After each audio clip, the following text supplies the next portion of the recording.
Good morning students, मैं हूं आपकी मेंटर गीता और आज की वीडियो में हम पढ़ने वाले हैं क्लास 9 का chapter number 5 which is introduction to Euclid's geometry.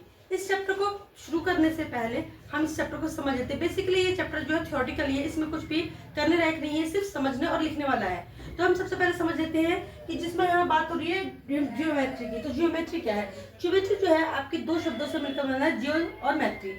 जियो का मतलब लैटिन वर्ड में होता है अर्थ और मैट्रिक का मतलब होता है मेजर, यानी कि अर्थ को मेजर करने के लिए जो किया जाता तरीका उसको हम क्या बोलते हैं? ज्योमेट्री। पहले भी बहुत से मैथमेटिशियंस हुए हैं जिन्होंने ज्योमेट्री को लेकर कुछ अपने ओपिनियन दिए हैं। उन्हीं में से एक मैथमेटिशियन से यूक्लिड। यूक्लिड ने अपने उन सारे तथ्यों को, सारे मैथमेटिक्स के तथ्यों को समझकर जो अपने कुछ एलिमेंट्स बनाए उसको नाम दिया गया यूक्लिड्स ज्योमेट्री। तो आज हम उसी के बारे में पढ़ेंगे। यूक्लिड्स ने हमें कुछ डेफिनेशन, कुछ एग्जाम्स और कुछ पोस्टुलेट्स दिए जिनके बारे में हम पढ़ेंगे। तो सबसे पहले हम पढ़ेंगे जो यूक्लिड्स ने ज्योमेट्री को लेकर अपनी डेफिनेशंस दी। तो पहले डेफिनेशन उन्होंने दी a point has that which has no point, यानी कि मान लीजिए मैं एक ये पॉइंट है, उसने बोला कि पॉइंट है, इसका कोई पार्ट नहीं होता। तो हाँ, इसका कोई पार्ट नहीं, तो क्या है? सिंगल पॉइंट है, इसके आसपास कोई पार्ट नहीं, तो हम इसे बोलेंगे a point has which has no point. ठीक है। फिर है अ लाइन, ये एक लाइन है। उन्होंने definition the a line is a breathless length, मतलब एक लाइन वो चीज है जिसकी सिर्फ क्या होती है? लेंथ होती है, कोई ब्रेथ नहीं होती, यानी कि जितनी भी वो लेंथ में होती है उसकी कोई चौड़ाई नहीं होती। तो उसने उन्होंने क्या बोला? A line is a breathless length. फिर थर्ड उन्होंने दिया the ends of a lines are points, यानी कि देखिए हम अगर कोई ऐसे ऐसे ऐसे ऐसे ऐसे पॉइंट्स को मिलाते चले जाते तो एक हमारी जब लाइन शुरू होती है यहाँ से शुरू होती है और यहाँ पर खत्म होती है, तो उन्होंने the ends of lines are points, कि जहां पे लाइन एंड कर रही है वो भी क्या है? एक पॉइंट ही है। ठीक है। थर्ड है a straight line is a line which lies evenly with the points on itself. जैसे मैंने यही किया, उन्होंने बोला कि जो स्ट्रेट लाइन है वो किस पर लाई करती है? पॉइंट्स पर। अगर मान लीजिए मैं 1 2 3 ऐसे ऐसे ऐसे डॉट लगा रही हूँ, पॉइंट्स लगा रही हूँ, हम इनको अगर मिला दें तो ये क्या बन जाएगा? एक लाइन बन जाएगी। तो उनका कहना था कि straight line is a line which lies evenly और with the points on itself, वो जो किस पर डिपेंड करती है? पॉइंट्स पर डिपेंड करती है। इसके बाद है पांचवा a surface is that which has length and breadth, यानी मान लीजिए मैं कोई शेप बना रही हूँ तो वो सरफेस, उसका कह रहा है कि इस सरफेस का क्या होता है? Length and breadth. देखिए लेंथ भी है और इसकी ब्रेथ भी है, ये आपकी लेंथ हो गई, ये आपकी ब्रेथ हो गई। तो इसका मतलब a surface is that which has length and breadth. उसके बाद the edges of the surface are lines. अब देखिए जैसे ये सरफेस है, वो बोल रहा है एजेस, एजेस का मतलब क्या है? इनके लाइंस।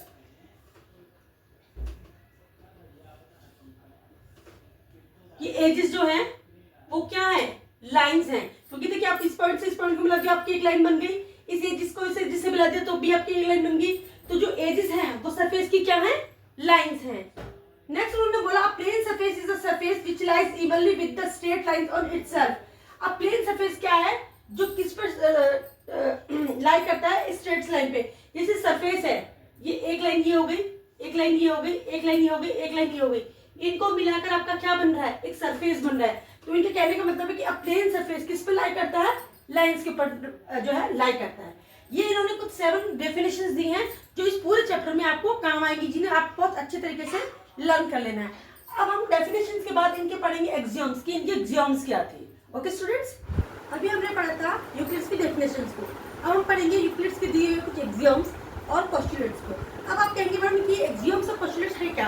एक्सियम्स और पोस्टुलेट्स को पढ़ने से पहले हमें इन एक्सियम्स को और पोस्टुलेट को है क्या जानना बहुत जरूरी है। तो देखिए एक्सियम और पोस्टुलेट क्या है?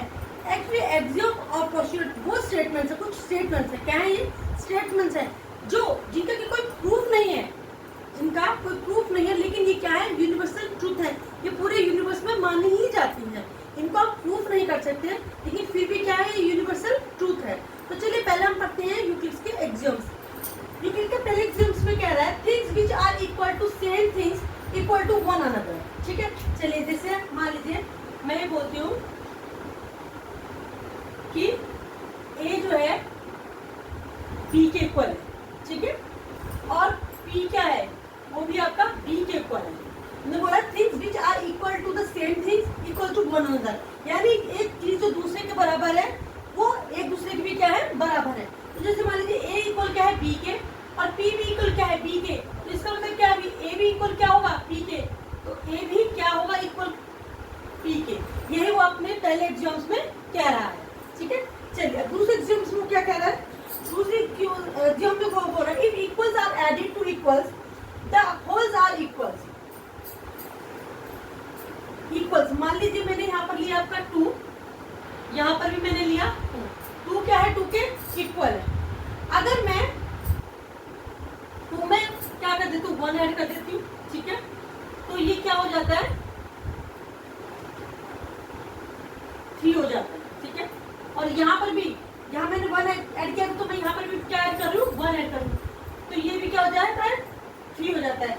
यानी कि अगर इक्वल में ये दोनों 2 और 2 इक्वल थे, हमने इनमें जोड़ा क्या 1 जोड़ा, इधर भी 1 जोड़ा, दोनों क्या है इक्वल है, तो इनका जो होल यानी इनका जो टोटल आया वो भी क्या होगा एक दूसरे के इक्वल होगा। यानी 2 + 1 = 3, 2 1 + = 3। तो यही कह रहा है कि equals are added to equals, यदि इक्वल्स में इक्वल ही ऐड किया जाता है तो इनका होल्स भी क्या होते हैं वो इक्वल्स होते हैं।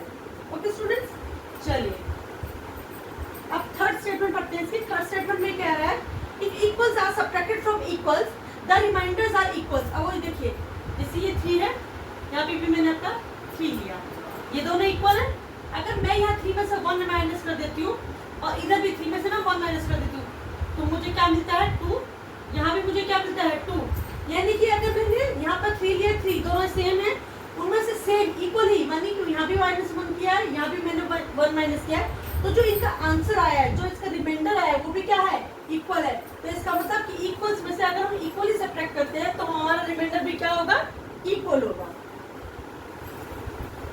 अब वो देखिए फोर्थ में क्या कह रहा है, फोर्थ स्टेटमेंट क्या है, things which are coincide with one another are equal to one another. अब देखिए सबसे पहले कोइंसाइड का मीनिंग क्या होता है। कोइंसाइड का मीनिंग होता है कि एक दूसरे को क्या कर देती है लैप कर लेती है, यानी कि एक दूसरे को ढक लेती है। मान लीजिए मैं आप यहाँ पे एक ट्रायंगल लेती हूँ, ये मेरा ट्रायंगल है ABC और एक मैंने ट्रायंगल लिया DEF, ठीक है। ये ABC ट्रायंगल जो है वो DEF ट्रायंगल को क्या कर लेता है पूरी तरीके से कवर कर लेता है। यहाँ मैं एक और ट्रायंगल ले रही हूँ MNO। अब ये MNO जो ट्रायंगल है वो भी DEF को क्या कर रहा है पूरी तरीके से लैप कर ले रहा है। तो इसका मतलब क्या है कि अगर ये इसको पूरी तरह से कवर कर रहा है, ये ट्रायंगल भी DEF को पूरी तरीके से कवर कर रहा है, तो इसका मतलब क्या है ABC और MNO भी क्या होंगे एक दूसरे को आपस में क्या करेंगे लैप कर देंगे, एक दूसरे को कवर अप कर देंगे। यह इस फोर्थ स्टेटमेंट को कहना चाह रहा है।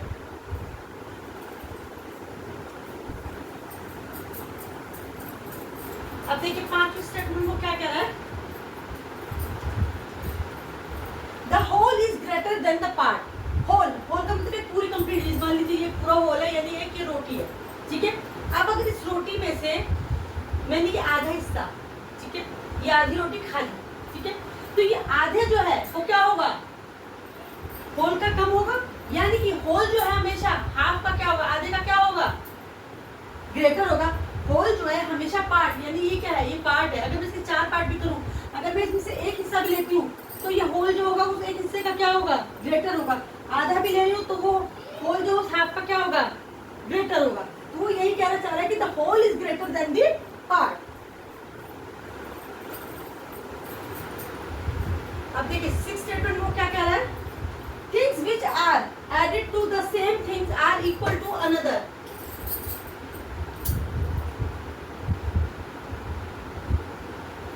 यानी कि the things which are double of the same thing are equal to the another। अब मान लीजिए मैंने यहाँ पे लिया 3, यहाँ भी मैंने 3 ले लिया, मैं इसका डबल कर रही हूँ, ठीक है, मैंने डबल किया यहाँ पर भी मैं 3 का डबल कर रही हूँ, तो जो आंसर आएगा 6, यहाँ पर भी आंसर है 6। यानी कि अगर मैंने इसका डबल किया 3 का इक्वल से, इक्वल का डबल यहाँ पर भी 2 से डबल किया, यहाँ भी 2 का डबल किया, तो आंसर जो आया वो 6 आया। 6 और 6 आपस में क्या है इक्वल है। तो यानी कि अगर हम किसी भी चीज को डबल करते हैं तो दूसरी भी थिंग उसको डबल करने पर क्या हो जाएगी इक्वल हो जाएगी।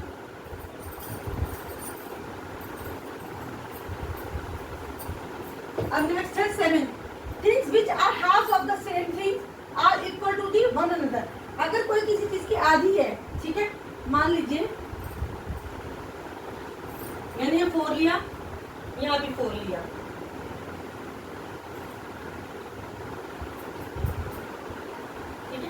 अब मैं इसका हाफ करूँ, हाफ का मतलब मैंने इसे 2 से डिवाइड किया, यहाँ भी मैंने हाफ किया, इसको 2 से डिवाइड किया। अगर मैंने इसका हाफ कर दिया तो यहाँ पे आंसर क्या आया 2, यहाँ पर भी आंसर क्या आया 2। अगर मैं किसी भी सेम थिंग का, यानी कि यहाँ पर भी 4 थी, यहाँ भी 4 थी, यहाँ भी मैंने इसका हाफ कर दिया, यहाँ भी मैंने हाफ कर दिया, तो जो आंसर आएगा वो भी क्या होगा, इक्वल होगा। अगर हम इक्वल का हाफ करते हैं तो भी आंसर भी इक्वल ही होगा। ठीक है, चलिए इसी के साथ हमारे एग्जाम्स भी कंप्लीट होते हैं। अब हम करेंगे इसके पोस्टुलेट्स।